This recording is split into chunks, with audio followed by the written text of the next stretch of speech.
प्यारे साथियों, believer series के इस 4th वीडियो में आपका स्वागत है। देखिए भाई, कुछ प्रकार से हमारे सामने सवाल लिखा हुआ है, लेकिन उससे पहले भाई ये सीरीज उन सभी बच्चों के लिए है जो अपने आप में विश्वास रखते हैं और जानते हैं कि भाई इस बार हम बहुत तगड़ा स्कोर करने वाले हैं। चलिए, तो उसी कड़ी में आगे बढ़ते हुए ऐसे क्वेश्चंस को लेकर आ रहे हैं जो कि पेपर में इस बार आने वाले हैं। उनमें से ये एक क्वेश्चन है sir, very most important question है।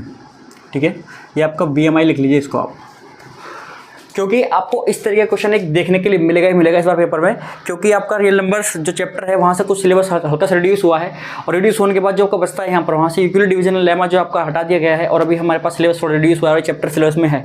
तो इसका मतलब उस लिहाज से ये जो क्वेश्चन है सर बेहद इंपॉर्टेंट हो जाता है, और ये पेपर में पहले आया भी हुआ है, और ये अब इसके प्रबल मतलब इस बार इसके ज़्यादा आसार हैं पेपर में आने के लिए। अब देखिए सर, सवाल क्या कह रहा है, कह रहा है prove that √3 is an irrational number. अब देखिए सर, मैं आपको बताना चाहता हूँ सबसे पहले यहीं पर एक चीज़ कि यहाँ पर डिजिट बदलेगी केवल। यहाँ पर आपका √3 आ सकता है, √5 आ सकता है, √6 आ सकता है। ठीक है, यहाँ पर केवल डिजिट बदलेगी, लेकिन आपका सवाल का जो सोल्यूशन है वो सेम रहेगा। ठीक है, देखिए कैसे। अब हमें सबसे पहले क्या करना है, देखिए सर, ये जो क्वेश्चन है इसको हम सोल्व करते हैं कॉन्ट्रडिक्शन वाले मेथड से। इसको हम कॉन्ट्रडिक्शन वाले मेथड से सोल्व करते हैं। हालांकि अगर देखा जाए तो क्योंकि हमें डिवाइड करना आता है, ठीक है, हमें √रूट निकालना आता है लॉन्ग डिवीजन मेथड से, तो जब हम इसका स्क्वायर रूट निकालने जाएंगे तो उसमें क्या होगा कि ये आपका नॉन टर्मिनेटिंग और नॉन रिपीटिंग आएगा, मतलब कि रिपीट नहीं होगा, चलता जाएगा और फिर खत्म भी नहीं होगा। तो फिर ऐसे जो आपके डेसिमल एक्सप्रेशन क्या होते हैं वो इरेशनल होते हैं, तो हम उसको वहाँ से भी इरेशनल बोल सकते हैं। लेकिन हमें इसको कॉन्ट्रडिक्शन वाले मेथड से प्रूफ करना है, मतलब मान के चलेंगे कि भाई ये आपका एक रेशनल नंबर है, मतलब हमें इरेशनल प्रूफ करना है तो उल्टा मानेंगे रेशनल है, और फिर रेशनल वाली प्रॉपर्टी लगा देंगे इसमें, और अगर रेशनल वाली प्रॉपर्टी सेटिस्फाई कर जाएगा तो भैया रेशनल ही है, फिर तो हम सही हो गए। लेकिन अगर वो कॉन्ट्राडिक्ट कर जाए तो फिर मतलब भैया ये गलत है, मतलब हम गलत है और ये सही है, कि ये भाई क्या है, एक इरेशनल नंबर है। चलो तो वही करते हैं। सबसे पहले आपको क्या करना है, आपको लेट करना है। लेट फर्स्ट स्टेप है आपका, ये देखिए ये आपका फर्स्ट स्टेप है। इसमें आपको क्या करना है, let √3 is a rational number.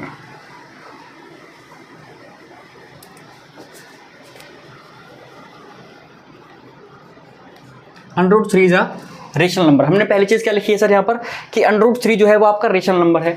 अब आप रेशनल नंबर की डेफिनेशन पर जाइए।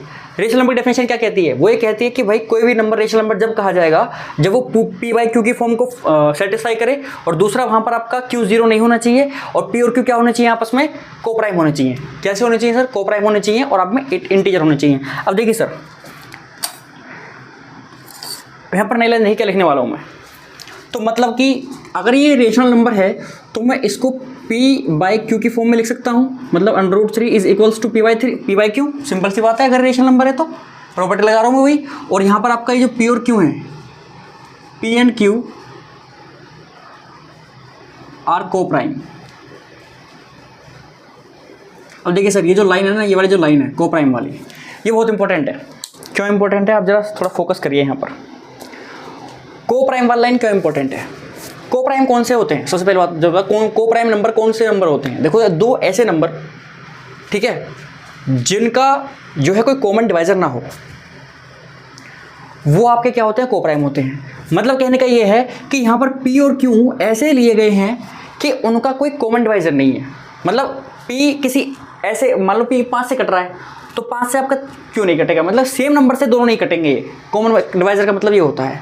ठीक है, तो चलो, तो अब देखिए क्या है, अब हम क्या करते हैं, दोनों साइड का स्क्वायर करते हैं। ये सेकंड, देखो पहले स्टेप में आपने ये लिखा और ये लिख दिया इसकी जगह पर। अब क्या है सेकंड स्टेप, क्या है आपका सेकंड स्टेप, मैं यहाँ पर फिर से एक इम्प्लाइज दैट का साइन लगा रहा हूँ, जो कि आपका क्या है, ठीक है, ये आप यहाँ पर क्या करोगे, स्क्वायरिंग बोथ साइड।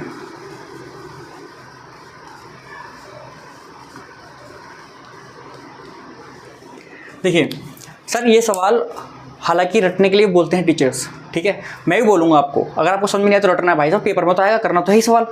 लेकिन मैं आपको बताना चाहता हूँ, पूरी ताकत लगा दूंगा यहाँ पर सवाल को आपको समझाने के लिए, क्योंकि समझ में आ जाएगा। बहुत ही सिंपल सवाल है ये, और इसके स्टेप्स आपको याद करने हैं एक बार कि आपको करना क्या है पहले, ठीक है। और उसके बाद इसको 10 बार, कम से कम एक क्वेश्चन को हम 3-4 बार लिख के देखिए, और अलग अलग टाइप के कर लीजिए। एक बार √3 का, √5 का, सेम स्टेप्स हो जाएगा तुरंत याद आपको, कैसे करना है क्या नहीं करना। फिर पेपर से 2-3 दिन पहले एक बार प्रैक्टिस कर लेना अच्छे से, पेपर में करके आओगे आप आराम से। ठीक है, देखिए स्क्वायरिंग बोथ साइड, हमने दोनों साइड का स्क्वायर कराया, तो यहाँ पर क्या जाएगा सर, P का स्क्वायर अपॉन में Q का स्क्वायर, और इज इक्वल्स टू √3 का होल स्क्वायर। और आपको पता है कि स्क्वायर से ही कैंसिल आउट हो जाता है, तो इम्प्लाइज दैट यहाँ से आपको क्या मिलेगा, P²/Q² इज इक्वल्स टू 3 ये मिलेगा सर हमको यहाँ पर। अब बाय क्रॉस मल्टीप्लीकेशन, अब इसको जो नीचे करना है वो मैं यहाँ पे कर रहा हूँ। By cross multiplication Q square वहाँ चला जाएगा 3 के पास, ठीक है, तो लेके जाते हैं। तो यहाँ से क्या आ जाएगा, P square is equals to 3q square. चलिए सर, अब यहाँ पर ये एक बहुत ही इंपॉर्टेंट लाइन आ चुकी है। यहाँ पर हम फिर से कॉन्सेप्ट को पढ़ने वाले हैं सर। देखिए कैसे, देखिए अभी तक तो आपको समझ में आया होगा कि हमने कुछ नहीं करा, केवल इसको रेशनल माना तो इस फॉर्म में लिख सकते हैं, स्क्वायर कर दिया तो ये आ गया आपका, और यहाँ से क्रॉस मल्टीप्लाई करके ये आ गया। मैं यहाँ पर कुछ लिखने वाला हूँ सर, यहाँ पे ये फॉर एग्जांपल मैं लिख रहा हूँ फिलहाल के लिए, मिटाएंगे इसको। देखिए मैं यहाँ पर 6 लिखता हूँ। 6 का मतलब क्या है, 3 × 2, 3 × हाँ 2 × 3 कह दीजिए, कोई दिक्कत नहीं है। कोई और नंबर लेते हैं, जस्ट लाइक 14 लेते हैं, तो आप इसको लिख सकते हो 2 × 7, ठीक है। अगर मैं कोई चीज़ ऐसे लिख रहा हूँ तो इसका मतलब ये है कि ये दोनों नंबर क्या है, इसके फैक्टर है भाई, दोनों नंबर से कटता है ना, मतलब दोनों नंबर इसके डिवाइजर है। तो यहाँ पर मैं अगर पी स्क्वायर को 3 × q स्क्वायर लिख रहा हूँ, विच मीन्स 3 इस पी स्क्वायर का डिवाइजर है और q स्क्वायर भी पी स्क्वायर का डिवाइजर है। मतलब कहने का ये है, यहाँ पर देखिए सर सेम चीज़ तो है। 6 को मैं क्या लिख सकता हूँ, 2 × 3, विच मीन्स 2 और 3 क्या है इसके डिवाइजर, 2 और 7 क्या है 14 के डिवाइजर। वैसे कोई और नंबर लीजिए आप, डिवाइजर होंगे। तो मैं यहाँ से कह सकता हूँ 3 जो है इस पी स्क्वायर के डिवाइजर है, कह सकता हूँ नहीं कह सकता। बस ये कॉन्सेप्ट लगाएंगे यहाँ पर सर, यहाँ पर लिखेंगे हम कि hence 3 is a divisor of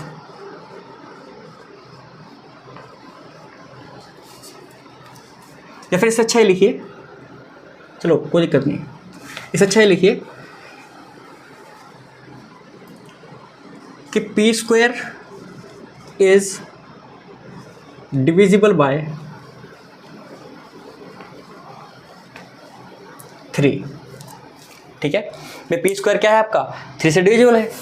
चलिए ये तो आपको समझ में आ गया कि 3 से पी स्क्वायर तो डिविजिबल है, कोई दिक्कत ही नहीं है। यहाँ पर एक चीज़ और मैं लिखने वाला हूँ यहाँ पर फॉर एग्जांपल, ठीक है। एक चीज़ और में हम यहाँ पर लिखेंगे भाई, वो क्या लिखेंगे उसको देखिए जरा, उस पर फोकस करना है मैं थोड़ा, ठीक है। कॉन्सेप्ट मैं हर लाइन का कॉन्सेप्ट समझा रहा हूँ आपको, ठीक है। हर लाइन में हम क्या कॉन्सेप्ट लगा रहे हैं वो अब एक बार आपको समझ में आ जाएगा, फिर आपको कोई दिक्कत नहीं है, समझ में आना चाहिए। पर देखिए पी स्क्वायर हमारा 3 से डिविजिबल है, देखिए। तो बस मैं यहाँ पर ये लिखने वाला हूँ, यहाँ पर इंप्लाइज दैट कि पी भी जो होगा, अगर पी स्क्वायर 3 से डिविजिबल है तो विच मीन्स पी भी implies that P is also divisible by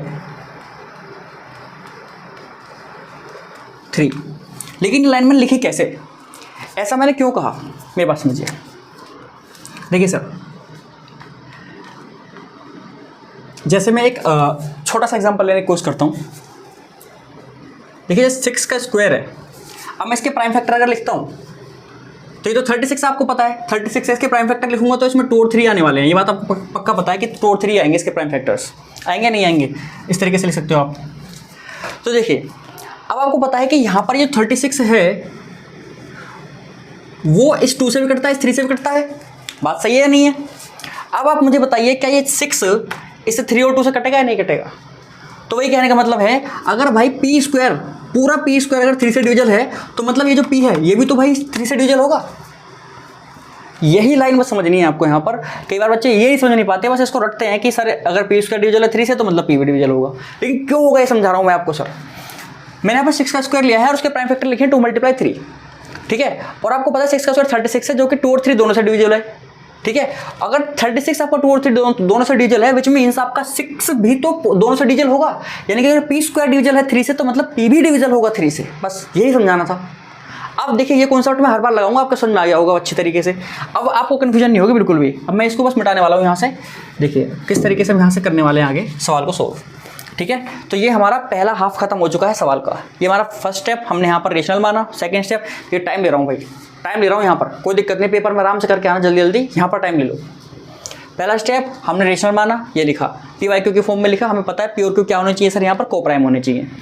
square कर दिया दोनों साइड का और यहाँ से हमने इसको सोल्व करके कुछ तरीके से पी स्क्वायर को हमने 3 × q स्क्वायर लिखा, जहाँ से हमें पता चला कि भाई 3 से तो ये पी स्क्वायर डिविजिबल है, और अगर 3 से पी स्क्वायर डिविजिबल है तो मतलब पी भी डिविजिबल होगा। हमने समझ लिया क्यों होगा। अब देखिए सर, देखिए यहाँ तक जिसका समझ में आया हो ना, तो यहीं पर वीडियो रोकिए, एक बार थोड़ा दोबारा वापस जाइए और अगेन समझिए, ठीक है। क्योंकि ये स्टेप ही आपको आगे लेके जाएंगे सवाल के अंदर। अब देखिए क्या करने वाले हैं सर हम सवाल के अंदर। सवाल अब यहाँ से सिंपल हो तो चला जाएगा, अब कोई दिक्कत नहीं है। अब देखिए सर मैं यहाँ से थोड़ा इस पार्ट को मिटा रहा हूँ, ठीक है। इस पार्ट को हम थोड़ा मिटा रहे हैं, कैसे, देखिए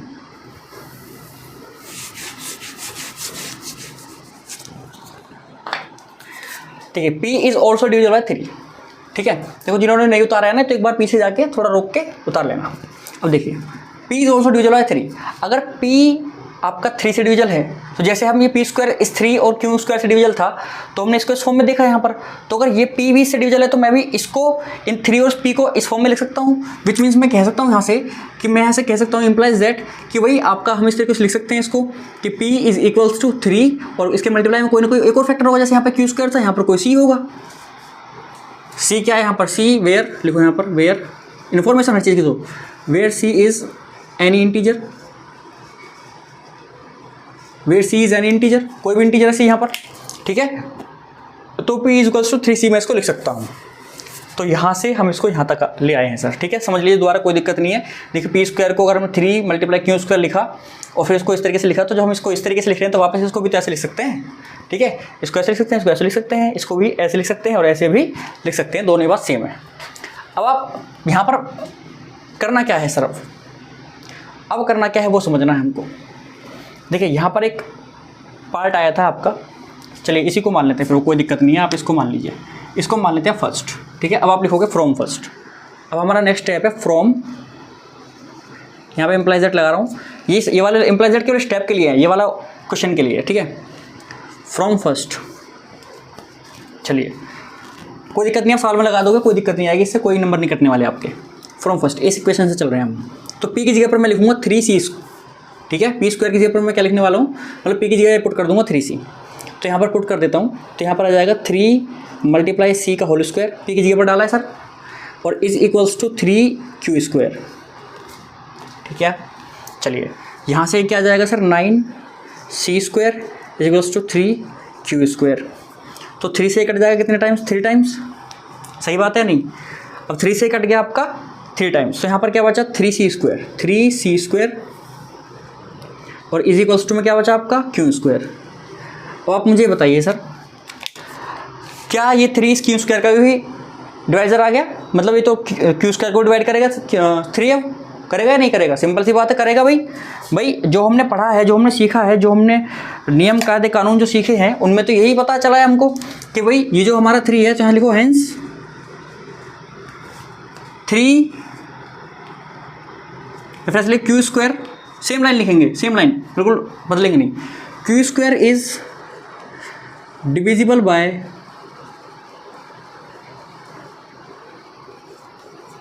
3। सो इम्प्लाइज दैट अगर भाई Q स्क्वायर 3 से डिविजिबल है तो क्या मुझे बताइए क्या Q नहीं होगा, भाई Q भी तो होगा, सिंपल लिखिए यहाँ पर। ठीक, so implies that Q is also divisible by Q is also divisible by 3। Simple simple, अटकेंगे नहीं कहीं भी, ऐसे ही करना पेपर में भी। और ठीक है, तो आप देखिए यहाँ पर कि भाई जो 3 है वो आपको Q को भी डिवाइड करता है और 3 आपका P को डिवाइड करता है। और हमने पता करा था कि भाई जो Q है, जो P और Q है वो आपस में कोप्राइम थे, मतलब इन दोनों का कॉमन डिवाइजर नहीं है, लेकिन यहाँ तो कॉमन डिवाइजर आ गया दोनों का। देखिए P को भी डिवाइड कर रहा है और Q को डिवाइड कर रहा है 3, विच मीन्स जो हमने माना है वो तो कॉन्ट्राडिक्ट कर गया, भाई वो चीज़ तो कॉन्ट्राडिक्ट कर गई ना। अब तो बस इसीलिए आपका ये इरेशनल नंबर हो जाएगा, हम हो जाएंगे गलत। तो यहाँ पर बस यही लिखना है कि सो, मैं तो फाइनल लाइन लिख रहा हूँ मैं यहाँ पर, सो ठीक है, it contradicts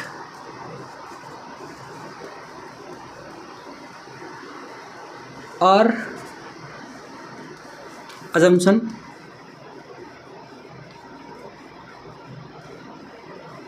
is wrong,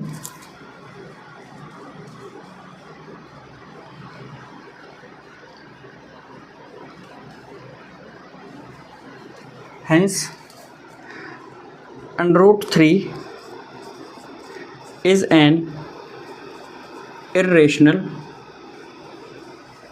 number। बस खत्म कहानी यहीं पर। हमने लिखा है सो इट कॉन्ट्राडिक्ट्स, ये कॉन्ट्राडिक्ट कर गया भाई। सो और अजम्पशन इज रॉन्ग, हमने जो माना है वो गलत है, हेंस इसीलिए भैया क्या हो गया आपका ये under root 3 is an irrational number, under root 3 हमारा इरेशनल नंबर बोला जाएगा। यही सवाल का सॉल्यूशन है, और अगर आपने नहीं उतारा तो एक बार इसको उतार लीजिए, ठीक है। और देखिए सेम स्टेप्स रहेंगे आपके, मैं अगला सवाल करने वाला हूँ यहाँ पर आपके स्क्रीन पर। अब देखिए सर, अब आपको समझ में आया? अगर आपको समझ में नहीं आया तो आप एक बार वीडियो को रोक के दोबारा देख लीजिए, नहीं तो मैं नेक्स्ट क्वेश्चन करा रहा हूँ, सेम करा रहा हूँ। देखिए कैसे करेंगे। कुछ नहीं करने वाला हूँ मैं, इसको मिटाऊंगा यहाँ से।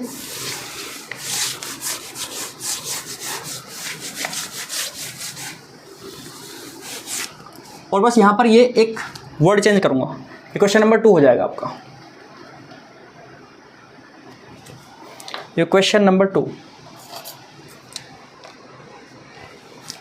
और यहाँ पे लिख रहा हूँ मैं √5। देखिए सर, पेपर में आता है √5 आ जाए, √7 आ सकता है, √3 भी आ सकता है, इन तीनों में से कोई ना कोई आएगा। अब √5 करा रहा हूँ मैं इस टाइप का, बाकी इसके आगे बढ़ेंगे फिर हमें कि और कौन सा आ सकता है यहाँ से। देखिए सर, वही आप पहली लाइन, पहला फर्स्ट स्टेप आपका वही है लेट, फर्स्ट स्टेप हमारा वही है let √5 is a rational number. पहली लाइन हमने क्या लिखी है यहाँ पर, वही पुरानी कि √5 क्या है हमारा, रेशनल नंबर है। अगर भाई ये रेशनल नंबर है तो इसका मतलब, अगर ये रेशनल नंबर है तो इसका मतलब हम इसको P/Q की फॉर्म में लिख सकते हैं, और जिसका मतलब होगा कि भैया ये √3 ही है, और यहाँ पर आपका P और Q जो है आर कोप्राइम। सही बात है भाई, यहाँ तक हमने बिल्कुल ठीक लिखा है जैसा हमें लिखना चाहिए। आगे अब आप क्या करोगे नेक्स्ट स्टेप में, स्क्वायरिंग बोथ साइड।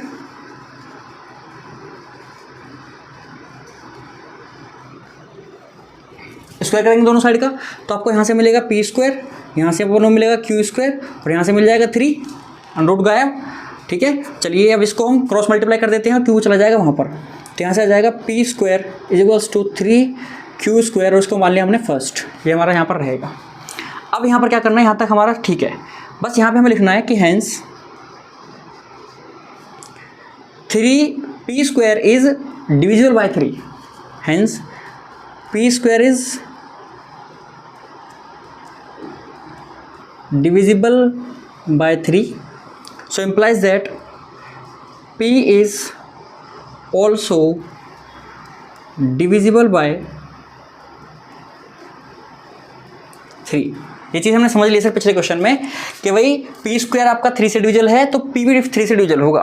ठीक है, हमने समझा कि इस तरीके से हमने कैसे पता करा था कि 3 से क्यों कट रहा है, क्योंकि मैं लिखता हूँ यहाँ पर 6 को, अगर मैं इसे लिख सकता हूँ 6 को मैं लिख सकता हूँ इस तरीके से 2 × 3, तो उसका मतलब ये 2 से भी कट रहा है, 3 से भी कट रहा है। ऐसे किसी और ले लो आप, मैंने 14 को लिया था, 2 × 7 लिखा इसको, तो 14 7 से कटता है, 2 से भी कटता है। तो वैसे अगर मैं P² को लिख रहा हूँ 3 × Q², विच मीन्स ये P² जो 3 से भी कटेगा, Q² से भी कटेगा, तो हमने वही लिखा है बस यहाँ पे Q² का तो छोड़ो भाई, हमने किस लिए लिखा है कि जो आपका P² है वो आपका किससे कट रहा है सर, वो हमारा कट रहा है 3 से। और हमने फिर ये भी समझा था कि अगर P² कट रहा है तो P भी कटेगा। ठीक है, उसको समझने के लिए हमने क्या लिया था, 6² लिया था कि 6² है उसको मैं लिख सकता हूँ 2 × 3 का स्क्वायर। ठीक है, और यहाँ से मैं इसको पता है 36 है, और आपको पता है 2 और 3 दोनों से कटेगा 36, तो 6 भी तो कटेगा 2 और 3 दोनों से। तो वही चीज़ है, P² अगर 3 से डिविजल है तो P भी 3 से डिविजल होगा, सिंपल। ठीक है, चलो तो ये हमने एक बार फिर से रिवाइज कर लिया थोड़ा सा कि कैसे करना है, क्या करना है। अब देखिए नेक्स्ट स्टेप हम कर रहे हैं यहाँ पर करेंगे, दूसरे पेन से कर देंगे। तो देखिए सर क्या करने वाला है यहाँ पर, अब ब्लैक ले लेते हैं। चलो अब देखिए कैसे करेंगे, सिंपल। अब ये हो गया आपका। अब आप इसको क्या लिख सकते हो भाई, इसको हम लिख सकते हैं P = 3 × C, कोई अपनी तरफ से कोई इंटीजर ले लिया हमने। ठीक है, कोई ना कोई रहा होगा भाई, कुछ भी ना हो 1 तो होता ही है हमेशा। अगर आप बोलो सर कि अगर कुछ भी ना हो तो मतलब सिर्फ 3 हो, बस कुछ भी ना हो तो कोई बात नहीं, फिर भी 1 तो रहेगा ना मल्टीप्लाई में, तो उसको भी हम C मान सकते हैं। तो हमने यहाँ पर C ले लिया है सर, और इसके लिए लिख दिया है कि वेयर, बताना पड़ेगा आपने क्या क्यों लिया है, क्या है ये, where C is any integer. ठीक है, C क्या है यहाँ पर, कोई भी एक इंटीजर है। अब देखिए सर, अब आपने ये ले लिया है, अब आप इसको क्या करोगे, इसको पुट करना है फर्स्ट में, यहाँ लिखोगे फ्रॉम फर्स्ट। तो यहाँ से यहाँ पर हमें P की वैल्यू डालनी है 3 × C, तो 3 × C डाल देंगे सर, उसका स्क्वायर है = यहाँ पर 3Q² है, यहाँ पर आपका 3Q² है। अब आप यहाँ पर देख पा रहे हो कि ये 9C² हो जाएगा = 3Q² हो जाएगा, और 3 से ये 9 कट जाएगा 3 टाइम्स, तो यहाँ से आएगा 3C² = Q²। और यहाँ पर क्लियरली देखिए इसी तरीके की फॉर्म आ गई, ये भी क्लियरली हमें दिख रहा है कि 3 से भैया Q² भी डिविजल है, पर यहाँ पर तो 5 चल रहा था ना, सॉरी। देखो बेटा, ये आपका 5 है, ये भी 5 है, और ये भी 5 है, और ये भी 5 है और ये भी 5 है, ठीक है। वैसे ही ये भी आपका 5 आएगा यहाँ पर, और ये भी 5 आएगा, ये भी 5 आएगा, ठीक है। ये 5 रहेगा और ये आ जाएगा 25। क्या आ जाएगा सर? 25, और ये इससे कटेगा 5 टाइम्स, तो यहाँ पर ये आएगा 5 आएगा। सॉरी माय मिस्टेक, छोटा सा मैंने पुराना वाला ही उतार दिया था, वो 3 वाला ही याद रह गया था, पर कोई बात नहीं, इससे कोई फर्क नहीं पड़ता हमको, क्वेश्चन का कॉन्सेप्ट हमारा सेम रहेगा, ठीक है। अब देखिए, मतलब कि 5 से आपका पी स्क्वायर डिविजल था, 5 से ही आपका पी डिविजल हो गया, वैसे ही आपका 5 से क्यू स्क्वायर डिविजल हो जाएगा यहाँ से, तो वही सेम लाइन लिखेंगे, hence Q square is divisible by 5। अब अगर क्यू स्क्वायर 5 से डिविजल है तो मतलब कि भाई implies that Q is also divisible by 5। Q भी 5 से डिविजल हो जाएगा। और आप देख पा रहे हो सर कि इन दोनों का एक कॉमन डिवाइजर आ चुका है, जबकि ये कोप्राइम थे। मतलब कहने का ये है कि अगर कॉमन डिवाइजर आ गया तो कोप्राइम नहीं है, और अगर कोप्राइम नहीं है तो रेशनल नहीं है, रेशनल नहीं है तो क्या है? इरेशनल है। सिंपल सी बात है, तो वही लिखना है आपको। वही प्यारी छोटी सी लाइन यहाँ पर हम लिखेंगे जो हमने पिछले साल में लिखी थी, इट कॉन्ट्राडिक्ट्स। कोई दूसरा पेन ले लेते हैं भाई, सॉरी।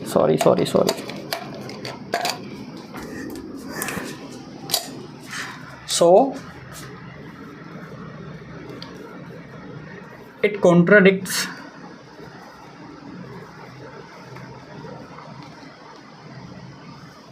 our assumption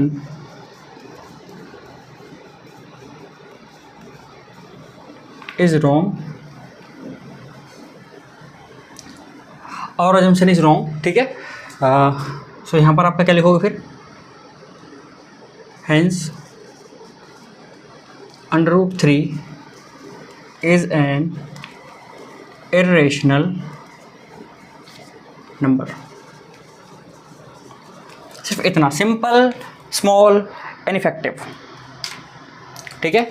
तो पूरा सॉल्यूशन आपके सामने सवाल का ये रहा, ठीक है। और एक बार में आप इसको उतार सकते हो बिना किसी दिक्कत के। और दूसरा मैं अब यहाँ पर आपका क्वेश्चन नंबर 3 करने वाला हूँ, और वहाँ पर केवल डिजिट बदलूंगा सर। देखिए एक बार मैं थोड़ा पीछे हो जाता हूँ, इसको आप रोक के उतार सकते हो, ठीक है। तो देखिए अब कुछ नहीं करूँगा मैं, एक क्वेश्चन और कर देते हैं यहाँ पर ताकि आपको थोड़ा आसानी हो जाए। ये क्वेश्चन नंबर 3, और यहाँ पर मैं इसको कर रहा हूँ सर 7, ठीक है। अब देखिए मैं डिफरेंट कलर से करता जाऊँगा, जहाँ जहाँ रेड पेन से है ना वहाँ ब्लैक से करेंगे। यहाँ पर आपका 7 हो जाएगा, सिंपल 7 इज रेशनल नंबर। यहाँ भी 7 आ जाएगा आपका, ठीक है। और फिर आपका यहाँ पर भी 7 आ जाएगा, और आपका यहाँ पर भी 7 आ जाएगा, ठीक है। यहाँ भी 7 आ जाएगा, और यहाँ भी 7 आ जाएगा। मतलब कि पी स्क्वायर और 7 से डिविजल हो जाएगा, तो पी भी 7 से डिविजल हो गया। और यहाँ भी आपका 7 आ जाएगा, ठीक है। इसको दूसरे पेन से कर देते हैं, चलिए, ठीक है। यहाँ भी आपका 7 आ जाएगा। ये तो ब्लैक जैसे लग रहा है, wait,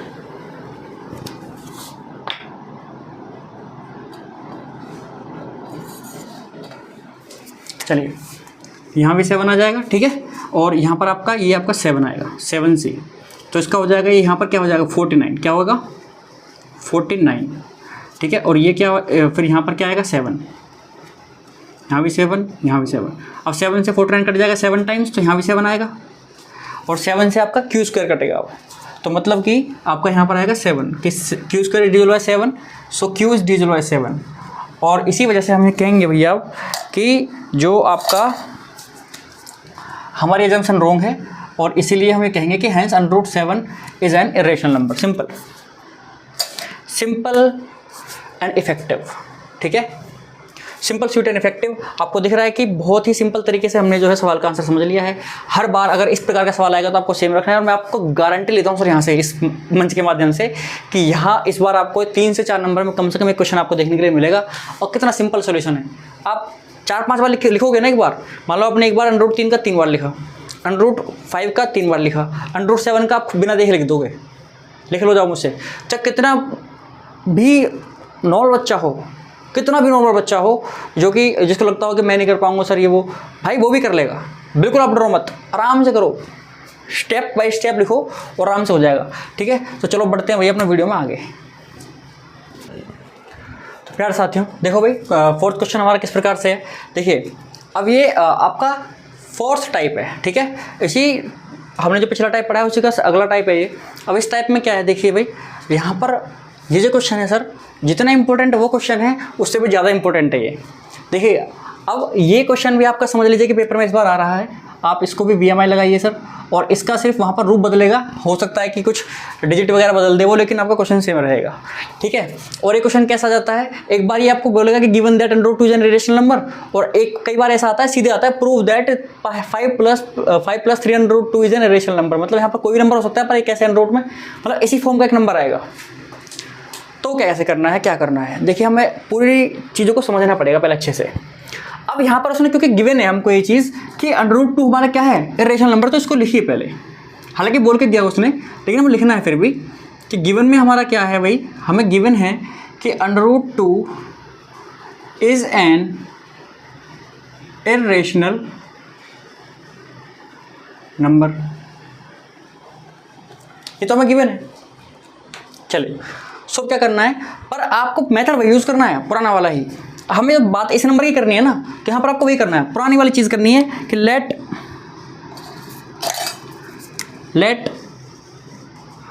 5 + 3 √2 is a rational number. हम इसको भी कॉन्ट्राडिक्शन वाले मेथड से ही यूज सर करने वाले हैं, इरेशनल नंबर। देखिए सॉरी, रेशनल नंबर। अब मेरी बात सुनिए सर, हमने 9th क्लास में एक चीज़ पढ़ी थी जहाँ पर हमने कुछ रूल पढ़े थे सर। वहाँ पर हमने पढ़ा था कि अगर कोई एक रेशनल नंबर है और एक इरेशनल नंबर है, इन दोनों का प्रोडक्ट हो, डिवाइड हो, प्लस हो, माइनस हो, वो हमेशा क्या आता है, इरेशनल आता है। वो डेफिनेशन तो ये कहती है, लेकिन वही चीज़ हमें प्रूफ करनी है। अब देखिए सर, यहाँ पर एक रेशनल नंबर है और उसके बाद क्या हो रहा है कि एक रेशनल नंबर में मल्टीप्लाई हो रही है एक रेशनल नंबर की, और फिर प्लस हो रहा है एक रेशनल नंबर में, मतलब प्रोडक्ट भी हो रहा है। देखा जाए तो उस रूल के अकॉर्डिंग ये रेशनल, फिर ये रेशनल में हम क्या एक रेशनल नंबर ऐड कर रहे हैं, तो फिर ये भी रेशनल है, ठीक है। रूल के अकॉर्डिंग तो ये प्रूव्ड है, लेकिन हमें प्रूफ करके दिखाना है इस बार बाय मैथमेटिकली। हम कैसे प्रूफ करेंगे इस चीज़ को, सो कुछ नहीं है, स्टेप आपके सेम रहेंगे। अगर भैया ये आपका रेशनल है तो हम यहाँ पर कह सकते हैं कि 5 प्लस कि ये भी किस फॉर्म का होगा सर, P/Q फॉर्म का होगा। 5 + 3 √2 को भी तो हम P/Q लिख सकते हैं। और आपके P और Q क्या थे यहाँ पर, P and Q कोप्राइम थे, इंटीजर्स थे और रेशनल भी तो थे। तो लिखो यहाँ पर P and Q are rational.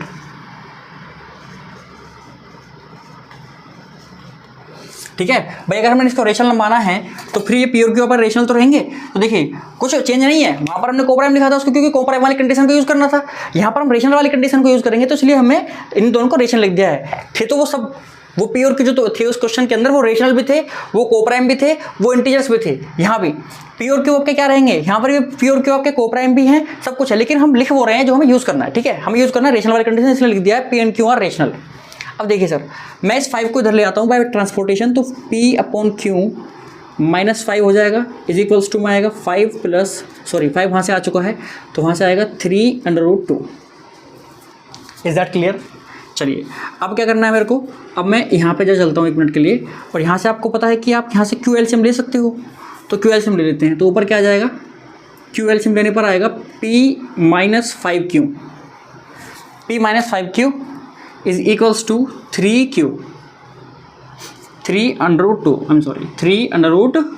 √2 ये आएगा। अब ट्रांसपोर्टेशन से क्रॉस मल्टीप्लाई से क्या आ जाएगा, 3 नीचे आ जाएगा।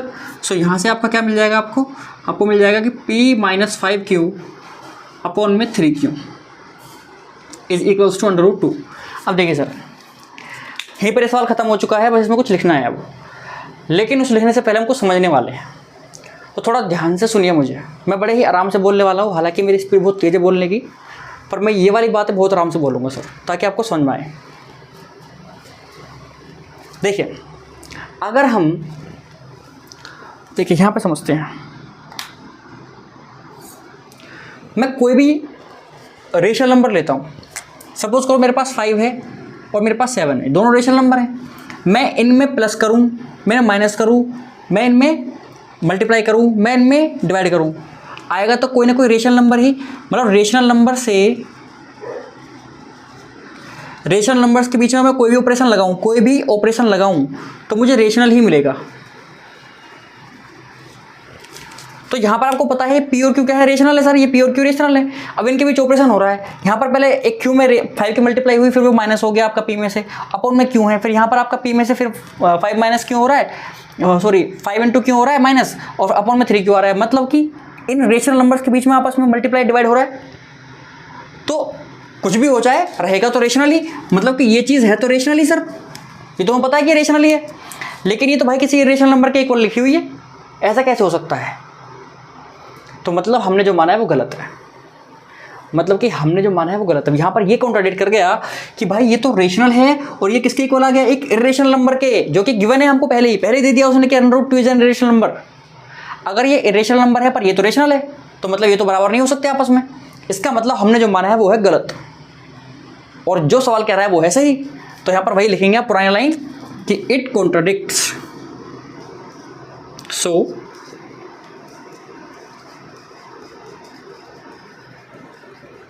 it contradicts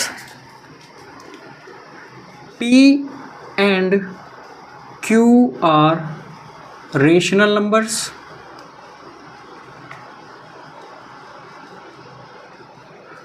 so इसी वजह से अगर P and Q are rational numbers हैं तो मतलब ये भी आपका रेशनल है, ठीक है।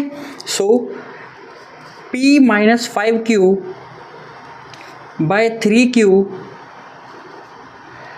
is also rational, ठीक है। but it is given that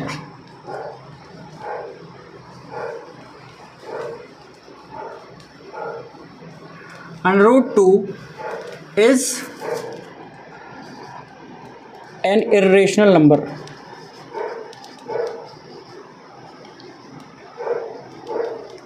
so hence our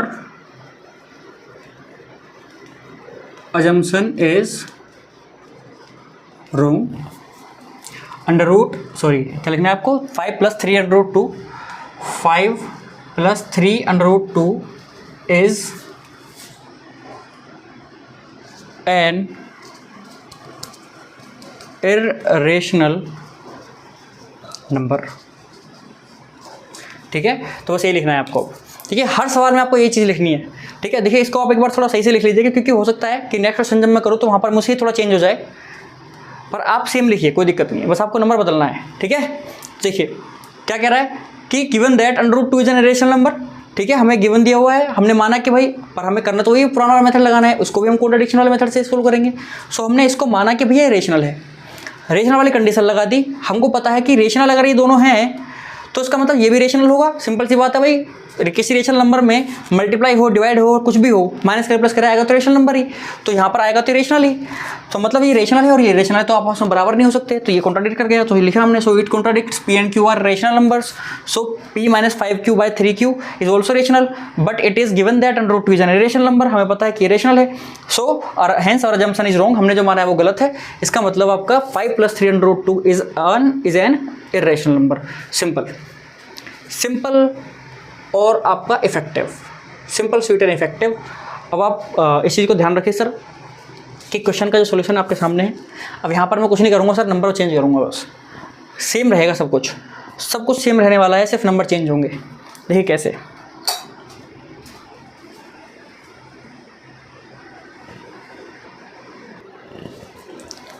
देखिए सर ये आपका 5th क्वेश्चन है, ठीक है, और इसी टाइप का है। अब इसको कैसे करना, सिंपल करेंगे, वही तरीका है आपको। देखो यहाँ पर क्या है, √2 is an irrational number given है, हमको प्रूव दैट हमें ये करना है कि भाई 3 + 7 √2 आपका एक इर्रेशनल नंबर है।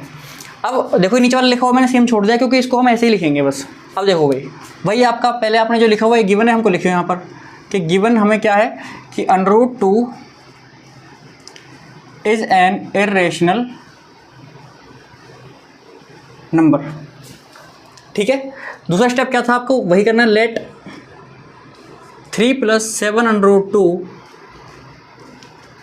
Is a rational number, is a rational number.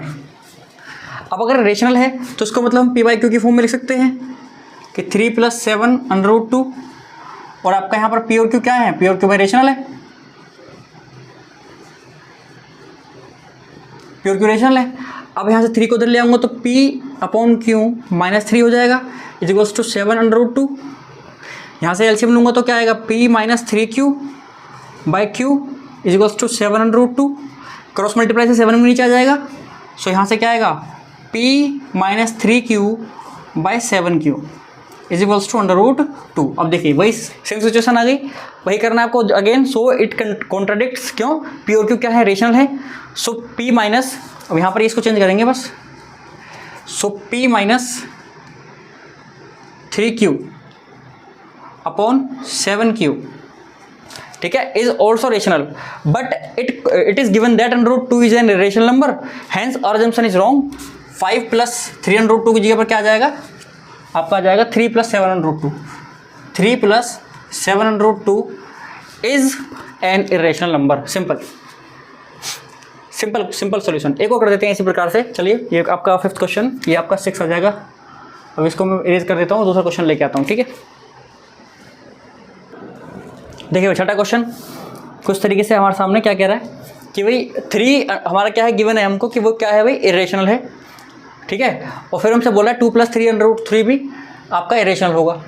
Simple, वही आपको गिवन लिखना है। यहाँ पर सबसे पहले गिवन क्या है कि √3 इज एन इरेशनल, ठीक है, नंबर। उसके बाद अगेन हमारा क्या रहेगा, लेट करोगे आप, let 2 + 3 √3 is a rational number, ठीक है। तो इसका मतलब ये P बाई Q की फॉर्म का होगा, बराबर में 2 + 3 √3, और आपका P और Q क्या होंगे यहाँ पर, आर रेशनल नंबर्स,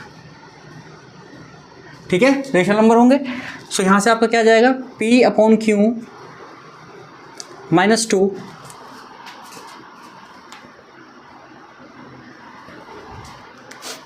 ठीक है, इज इक्वल्स टू 3 √3, और यहाँ से आप एलसीएम ले लोगे तो P - 2Q बाई Q, ठीक है, इज इक्वल्स टू 3 √3, और यहाँ से आप क्रॉस मल्टीप्लाई से 3 नीचे आ जाएगा, सो यहाँ से आ जाएगा P - 2Q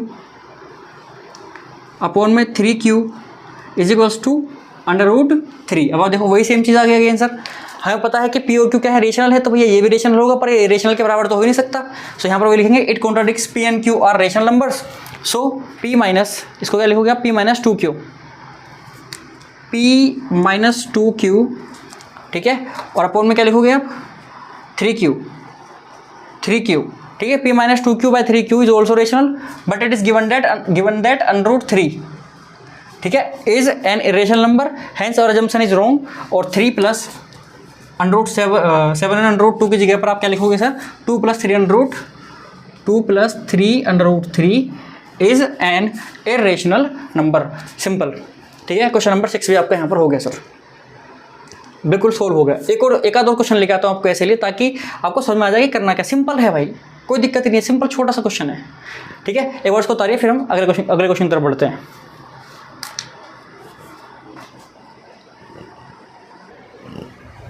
तो देखिए भाई क्वेश्चन नंबर 7 क्या कह रहा है। क्वेश्चन नंबर 7 कोई दिक्कत नहीं है, वही सेम क्वेश्चन है, कह रहा है given that √5 is an irrational number. So आपको बताना है कि prove that this is an also irrational, ठीक है। सो जो गिवन है उसको लिख दिया, अगेन जो गिवन है वो लिखिए आप पहले। गिवन बोला उसने कि √5 इज एन इरेशनल, ठीक है। सो आप अगेन ये लेट करोगे, लेट 3 + 2 √5, ठीक है, इज एन रेशनल नंबर। अब अगर रेशनल नंबर होगा तो इसको P बाई Q की फॉर्म में लिख सकते हैं हम कुछ इस तरीके से, 3 + 2 √5। देखिए सिंपल है, हर बार सेम काम कर रहा हूँ मैं। और P बाई Q -3 हो जाएगा इज इक्वल्स टू 2 √5 हो जाएगा, और अगेन यहाँ से आपका P - 3Q बाई Q आ जाएगा, और इज इक्वल्स टू 2 √5 आ जाएगा। और यहाँ पर क्रॉस मल्टीप्लाई लगा के आप क्या ले आओगे सर, यहाँ पर ये भी लिखना है कि P और Q क्या है, आपस में रेशनल है, ठीक है। P and Q are rational,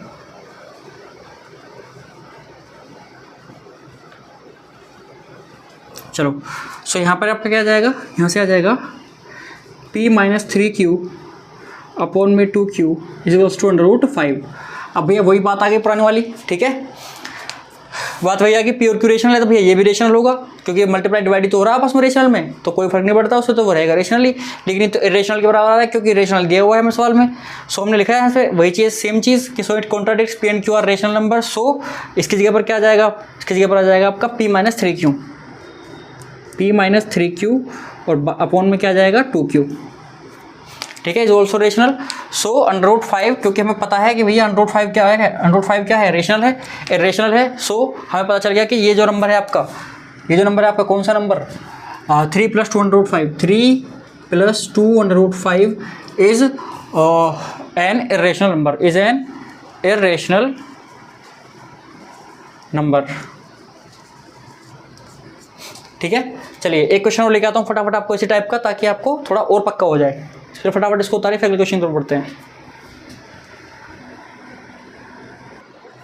तो देखिए ये रहा क्वेश्चन नंबर 8 आपके सामने, ठीक है। तो इस क्वेश्चन में क्या करेंगे भाई, मैं बात कर रहा हूँ जब तक आप थोड़ी देर, जब तक आप इस क्वेश्चन को सोल्व करिए, ठीक है, क्योंकि मैं चाहता हूँ कि भाई हमने इतने क्वेश्चंस कर लिए हैं तो एक आध क्वेश्चन आप भी सोल्व कर दो।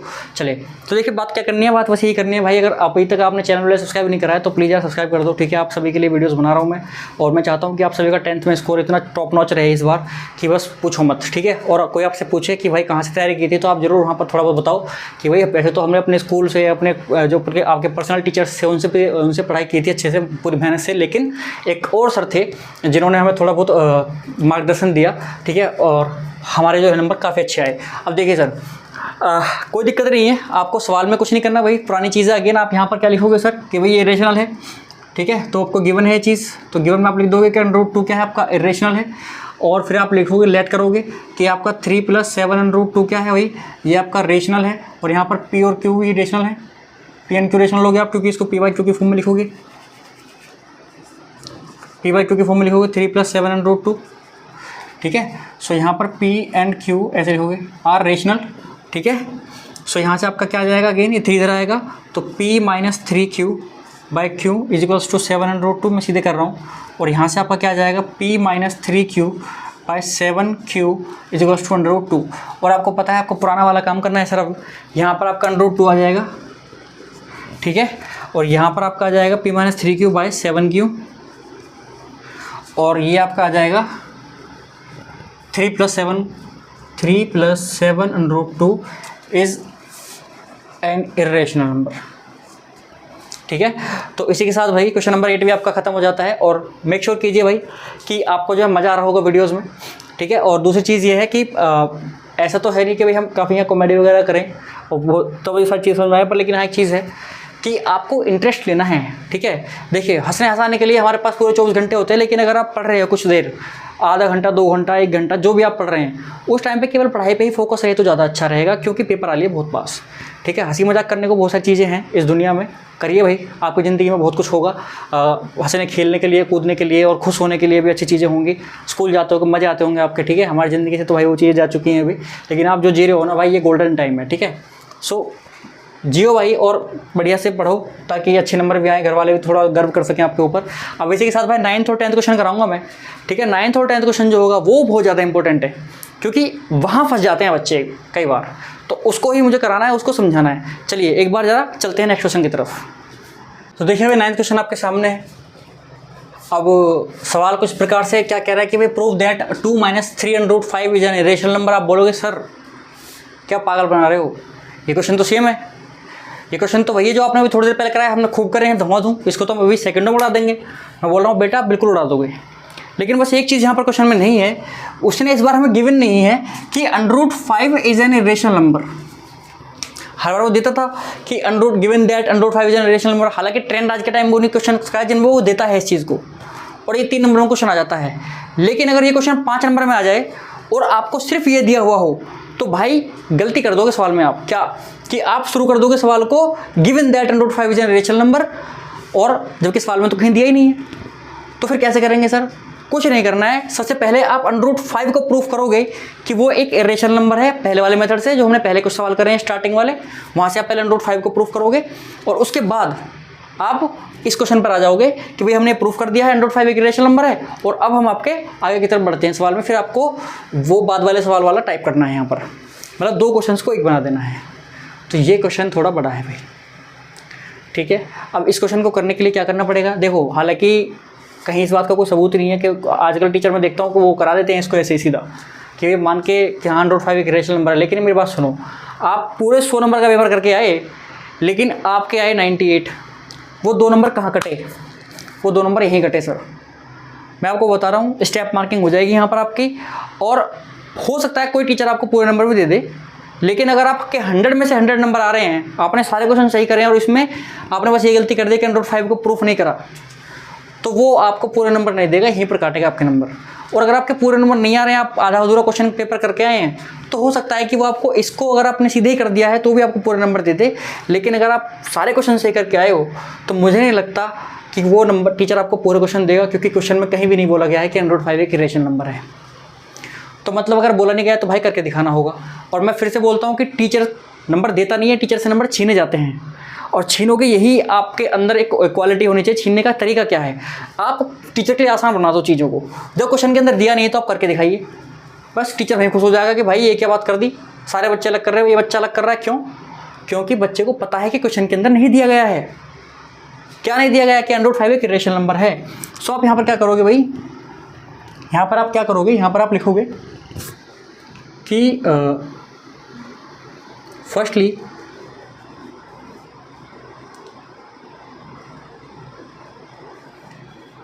we have to prove under root 5 is an irrational number। सबसे पहले आप प्रूफ करोगे कि भाई ये अंडर रूट 5 क्या है, आपका इरेशनल नंबर है। अच्छा, तो उसको करने का तरीका क्या है भाई, पुराना तरीका। आप फिर से क्या करोगे सर, वही आपका पुराना तरीका, लेट करोगे आप। Let implies that let under root 5 is a rational number. ठीक है, रेशनल नंबर है तो भाई इसको हम p बाई क्यू की फॉर्म में लिख सकते हैं अंडर रूट 5 को, और ये आपका p और q क्या होंगे यहाँ पर, p एंड q को प्राइम होंगे। ठीक है, पी एन क्यू क्या होंगे यहाँ पर, को प्राइम होंगे। अब यहाँ पर आप दोनों साइड का स्क्वायर कर दोगे और यहाँ से आपका क्या आ जाएगा, यहाँ से आपका आ जाएगा P square by Q square is equals to 5, और यहाँ से हमें क्या मिल जाएगा कि P square is equals to 5 Q square. ठीक है, तो विच मीन्स 5 से आपका पी स्क्वायर डिविजिबल है। ठीक है, तो यहाँ पर लिखोगे आप हेंस 5 स्क्वायर इज